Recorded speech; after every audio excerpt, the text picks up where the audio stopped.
Orbital buffer versus electric drill when cleaning. Are they interchangeable? That's a great question. I'm Angela Brown and this is Ask a House Cleaner. This is a show where you get to ask a house cleaning question and I get to help you find an answer. Now in house cleaning, house cleaners often have what they call special projects. And a special project is when you do something above and beyond for the client that is not part of the maintenance clean and it is not part of the deep clean. So the customer has to call your office and they say, hey, will you remove the hard water stains from my shower? That project's going to take about an hour and a half.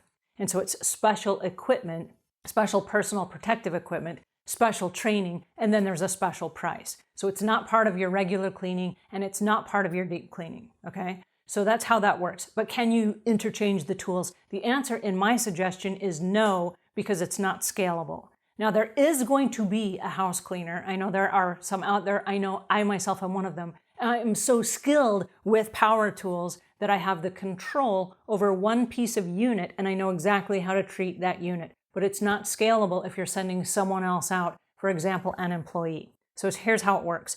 For hard water stain removal, we use an orbital buffer. This is an orbital buffer. It retails for about $30. I will leave links in the show notes. This is a Black & Decker. It's not sponsored. It's just the one that we use. And it has a 6-inch twirly pad that is just made of soft terry cloth, okay? And it comes with a couple of different pads that we use, but this is just a flat surface. And it also has a handle so that I can hold it and I can go up and down the shower walls and the shower glass door. The shower glass door being the prime key for this particular tool. The reason being is with the orbital buffer, the design of this unit is to be on a flat surface and to go up and down, right? And it spins as it cleans. So it's going to be removing the hard water stains as it spins in a flat surface motion, okay? The difference with using an electric drill, even with a flat head on the end, is the power tool that we use here for cleaning grout and things like that. It's a drill.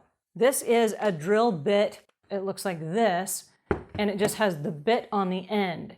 And so it just plugs right into the drill, and we use this for cleaning. All right, the difference is with this, the drill is designed to go forward. It is a drill. It is designed to drill through a hole.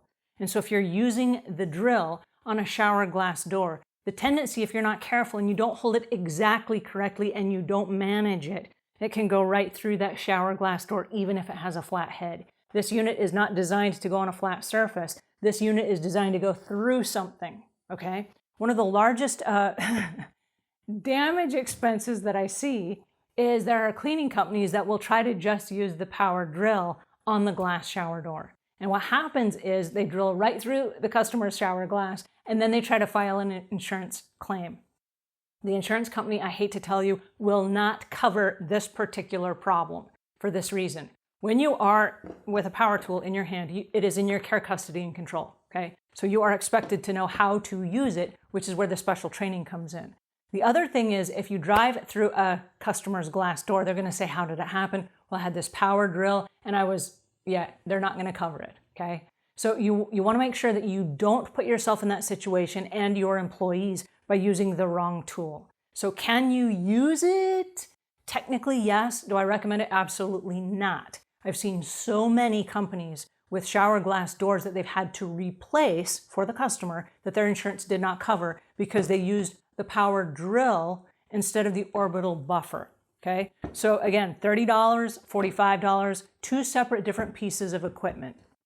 And I recommend that you actually have a different piece of equipment for the different jobs that you're doing. So if you're doing soap scum removal, it's perfectly okay to use the drill bit brushes. And one note about the drill bit brushes is the different colors mean different strengths. So for example, if you have the red one, that's great for brick. You wouldn't want to use that inside a house. It will scratch. And so if you're using the right kinds of tools for the right kinds of jobs, you're going to have huge success. And that's where the proper training comes from. I'm going to leave links in the show notes to the upsell course that we have at Savvy Cleaner. It is number 14 in our series. And it is literally walks you through all the different upsell projects, what you're going to need, how much to charge for the projects, and how to use the equipment so that you don't find yourself having to replace unnecessary stuff. I hate when that happens. All right, if you have questions or comments about this, leave those in the notes below. And until we meet again, leave the world a cleaner place than when you found it.